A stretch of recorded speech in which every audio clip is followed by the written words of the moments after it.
Hello everyone. Today we are going to discuss about Coffee Day Enterprises Limited share. आज एक coffee day के बारे में एक इम्पोर्टेंट अपडेट निकल के आई है कि इस शेयर को टेम्परेरीली सस्पेंड कर दिया है। अब ये शेयर हमारी होल्डिंग में अभी भी रखा हुआ है, लेकिन ये हमें ओनली ऑन मंडे को दिखेगा। ये शेयर ओनली मंडे को ट्रेड करेगा। अदर डेज हमें ये हमारे होल्डिंग में शो नहीं होगा।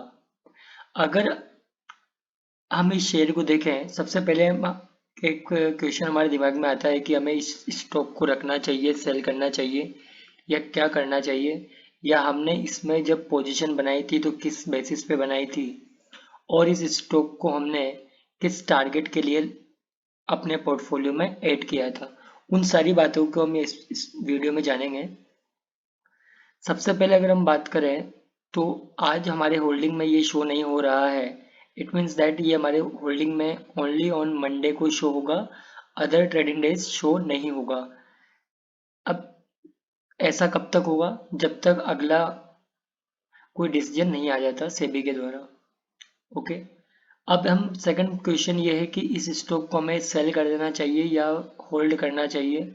अब उसके बारे में अगर हम डिस्कस करें तो उस बात को समझने के लिए हमें ये समझना पड़ेगा कि हमने इस स्टॉक को किस बेसिस पर लिया था।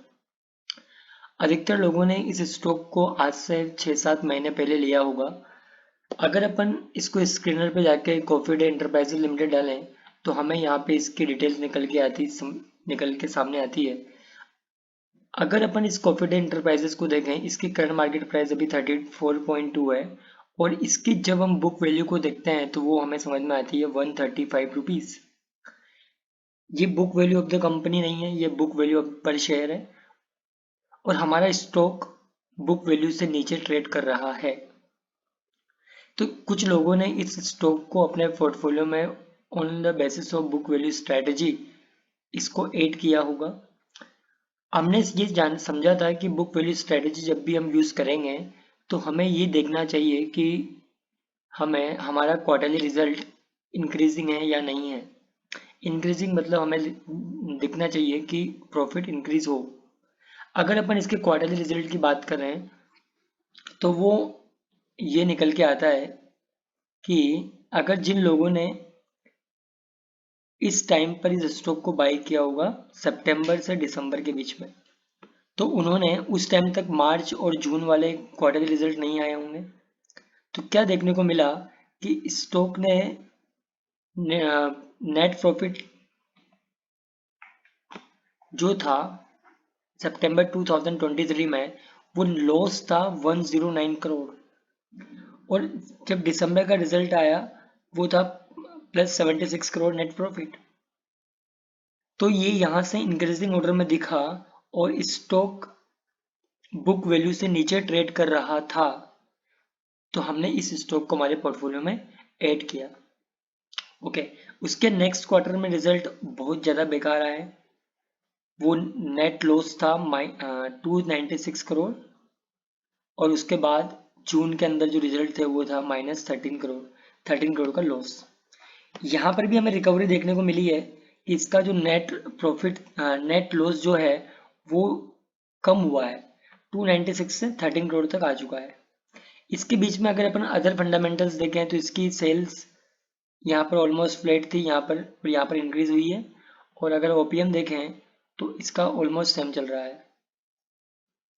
लेकिन अगर अर्निंग पर शेयर ईपीएस की बात करें, जब हमने इसको अपने पोर्टफोलियो में ऐड किया तो ये डेटा हमें बहुत कुछ बता रहा था।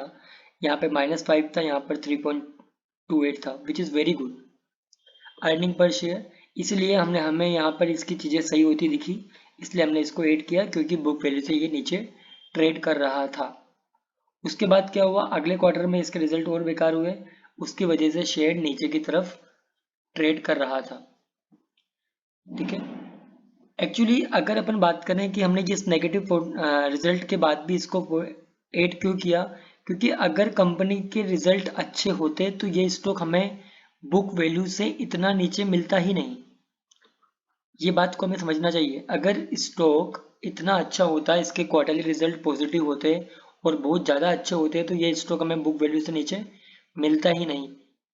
अगर बुक वैल्यू से हमें नीचे किसी स्टॉक में पोजीशन बनानी है तो ये हमें देखना चाहिए कि ये नहीं देखना चाहिए कि उसके रिजल्ट नेगेटिव है, हमें बस ये समझ में आना चाहिए कि ये इम्प्रूविंग है।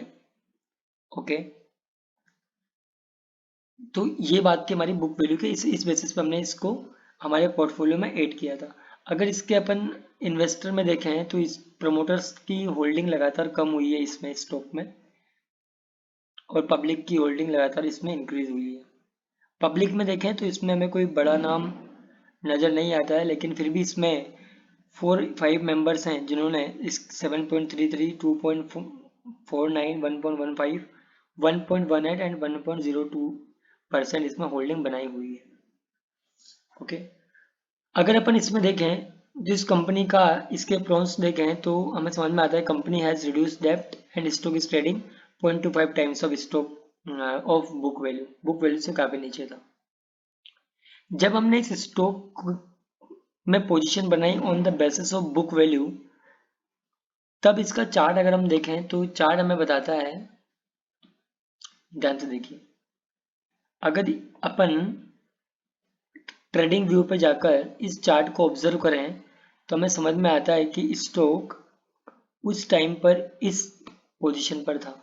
अगर अपन सितंबर और दिसंबर वाले क्वार्टर की बात करें तो स्टॉक इस जोन में ट्रेड कर रहा था। अगर स्टॉक इस जोन में ट्रेड कर रहा था तो हमने देखा कि स्टॉक की बुक वैल्यू उसके करंट मार्केट प्राइस से बहुत ज़्यादा है। इट मीन्स दैट कि स्टॉक बुक वैल्यू से नीचे ट्रेड कर रहा है, तो उसमें हमें पोजीशन बनाना चाहिए। और स्टॉक के रिजल्ट जो क्वार्टरली रिजल्ट थे वो भी हमें इम्प्रूविंग नज़र आ रहे थे। तो और हमने एक और लर्निंग को यहाँ पर अप्लाई किया तो हमें यहाँ पर एक ब्यूटीफुल सा कप विथ हैंडल पैटर्न बनता हुआ दिखा। उस टाइम पर स्टॉक यहाँ पर था और हमें पूरी उम्मीद थी कि ये छोटा सा हैंडल बनेगा और स्टॉक इसके ऊपर ट्रेड करेगा। तो हमने उस टाइम पर पोजीशन यहाँ पर बनाई और हमें विद इन 13 डेज और 15 डेज 50% का रिटर्न इस स्टॉक ने दिया है। ओके, जब इस क्वार्टर में हमने इसमें पोजीशन बनाई हमें इसके रिजल्ट इम्प्रूविंग नज़र आए। इम्प्रूविंग रिजल्ट के बाद हमने इसके ट्रेडिंग व्यू पर इसका चार्ट देखा तो वहाँ पर भी हमें कप विथ हैंडल बनता हुआ दिखा। तो हमने उस स्टॉक के अंदर 15 डेज में 50% का रिटर्न देखा। उसके बाद क्या हुआ, stock is again taking support, वापस नीचे आया और इसने वापस से विद इन 3-4 डेज इसने 3 डेज में 35% का रिटर्न दिया। उसके बाद वापस जब स्टॉक के नेक्स्ट क्वार्टर के रिजल्ट आए उसके रिजल्ट अच्छे नहीं होने की वजह से इसमें ये फॉल देखने को मिला हमें। इस फॉल के बाद इस स्टॉक ने अगेन हमें इसमें तेजी देखने को मिली और ये भी 20 डेज के अंदर 50% का रिटर्न इस स्टॉक ने हमें दिया। लेकिन अगर इस कप विद हैंडल का टारगेट हम निकालें तो वो टारगेट हमारे पास आ रहा था, इसको अगर अपन डेप्थ को मेजर करें और इसको यहाँ पर उठाकर इस पे रखें तो वो टारगेट निकल के आ रहा था 85%, 80 प्राइस 86.89, 86 रुपीज़ इसका टारगेट निकल के आया था। उसके बाद क्या हुआ, इस क्वार्टरली रिजल्ट इस स्टॉक के यहाँ पर अगर अपन देखें 109 से 76 हुआ, हमने इसमें पोजीशन बनाई लेकिन उसने अच्छा रिजल्ट दिया। लेकिन जैसे ही नेक्स्ट क्वार्टर का रिजल्ट आया वो स्टॉक नीचे की तरफ ट्रेड करने लगा। अगर अपन मार्च की बात करें तो वो दिस वन स्टॉक ने ये वाली जो फॉल है वो उसके क्वार्टरली रिजल्ट की वजह से आया, खराब रिजल्ट की वजह से। उसके बाद इसने क्या किया, अगेन जून क्वार्टर में अपना रिजल्ट को इम्प्रूव किया, -296 से -13 तक। ये भी हमें यहाँ पे इम्प्रूवमेंट देखने को मिला। तो इसकी वजह से स्टॉक में हमें वापस से तेजी देखने को मिली यहाँ पर, और ये स्टॉक विद इन 15 डेज 50% का रिटर्न वापस इसने दिया। लेकिन होता क्या है, इतना तेजी दिखाने के बाद मार्केट कंडीशन इसके फेवर में नहीं रही और ये स्टॉक वापस लगातार गिरता रहा। लेकिन अगर अपन इसको भी देखें तो ये जो फॉल आया है ये सडन फॉल नहीं था। ये जो फॉल था ये अगर अपन इसको बोले टेक्निकल टर्म्स में तो ये टाइम वाइज करेक्शन था, न कि प्राइस वाइज। इसको टाइम चाहिए था। अगर स्टॉक को गिरना होता तो स्टॉक ऐसे थोड़ा सा ऊपर आके ऐसे गिर जाता, लेकिन स्टॉक ऐसे नहीं गिरा। लेकिन कुछ दिन पहले इस एक न्यूज आती है कि इसने कॉफी एंटरप्राइजेस बैंकक्रप्ट होने की इसमें प्रोसीडिंग स्टार्ट करे। अगर इसके अंदर बैंकक्रप्ट होने वाली जो न्यूज थी उसकी वजह से, उस बैंकक्रप्ट वाली न्यूज की वजह से इस स्टॉक ने गैप डाउन ओपनिंग स्टार्ट करी। उसकी वजह से ये जो ओपनिंग है गैप डाउन उस बैंकक्रप्ट वाली न्यूज की वजह से हुई और स्टॉक लगातार नीचे जा रहा है। अगर बैंकक्रप्ट वाली न्यूज की वजह से उसके बाद कुछ न्यूज आती है, उसके बाद अगली न्यूज आती है कि सुप्रीम कोर्ट ने इस स्टॉक को बैंकक्रप्ट वाली जो न्यूज थी उस पर स्टे लगा दिया। बैंकक्रप्ट वाली जो न्यूज थी उसको उन्होंने बोला कि इस पे प्रोसीडिंग स्टार्ट नहीं की जाए, उसको इन्होंने सुप्रीम कोर्ट ने उस पर स्टे लगा दिया। अगर अपन इसको भी देखें, अगर इस स्टॉक को मान लीजिए, अगर इस स्टॉक को अगर इस स्टॉक को यहाँ पर गिरना भी होता, अगर एक सेकेंड, अगर इस स्टॉक को अपन यहाँ पे इसको ड्रॉइंग को मिटा देता हूँ मैं, मान लीजिए इस स्टॉक को उस न्यूज के बाद गिरना भी होता तो ये स्टॉक ऐसे गिरता, सडन फॉल। लेकिन इसमें भी सडन फॉल नहीं है। क्यों? क्योंकि ये जो छोटी छोटी कैंडल बनी हुई है ये मान लीजिए 1 महीना 1.5 महीने के बीच में हुआ है ये। अगर 1.5 महीने तक गिरने में इसको इतना समय लगा और आप देखोगे ये 1.5 महीने का जो फॉल था इसने 4 कैंडल में बराबर कर दिया। ये 4 कैंडल इस पूरे 1.5 महीने की कैंडल को, इसका जो भी इफेक्ट था उसको नेगलेक्ट कर दिया। तो हमें ये समझ में आना चाहिए कि स्टॉक मतलब जो अपन समझ रहे हैं अभी वैसा नहीं है। अगर आप यहाँ पे देखें तो अभी ओवरऑल मार्केट सिनेरियो जो था वो पैनिक वाला था, इसलिए ये वाला फॉल इसमें हमें देखने को मिला और उसके बाद लगातार 4 back to back upper circuit इस स्टॉक में दिखाए हैं। अगर 4 back to back upper circuit इस स्टॉक ने दिखाए हैं तो ये स्टॉक वापस गिरा क्यों? अगर अपन यहाँ पे गूगल पे जाके इसकी वो देखें लेटेस्ट न्यूज, तो यहाँ पर एक न्यूज निकल के आती है, SEBI asked embassy to suspend its CEO over Coffee Day ban. Coffee Day का जो सीईओ था इसको हटाने की बात की गई है इस स्टॉक के अंदर अभी।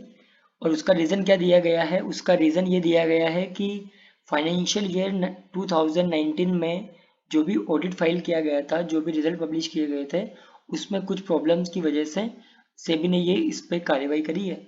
उसकी वजह से इस स्टॉक में को अभी टेम्परेरीली सस्पेंड कर दिया है ट्रेडिंग करने के लिए। ये स्टॉक अभी भी हमारी होल्डिंग में रखा हुआ है, लेकिन ये हमें ओनली ऑन मंडे को शो होगा। ठीक है, तो इसमें घबराने की जरूरत नहीं है कि वो स्टॉक कहाँ गए हैं, वो शेयर कहाँ गए हैं।